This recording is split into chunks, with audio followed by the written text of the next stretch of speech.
what do you think is Google's greatest source of vulnerability?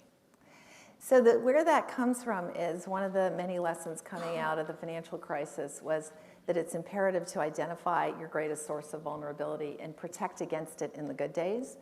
And for banks, it was liquidity. Without liquidity, you choke. And that's what happened to individual banks, and that's what happened to the financial system.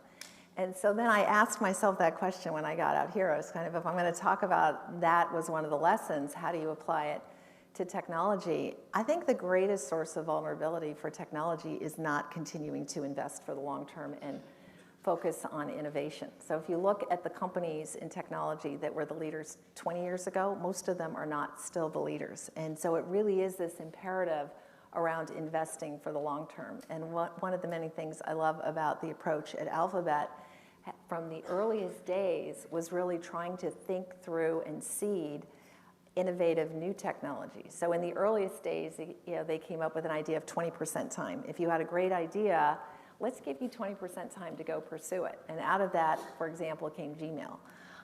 Then was the idea of X, what is now affectionately known as our moonshot factory. Maybe you go do it 100% of the time and you try and come up with what is that moonshot.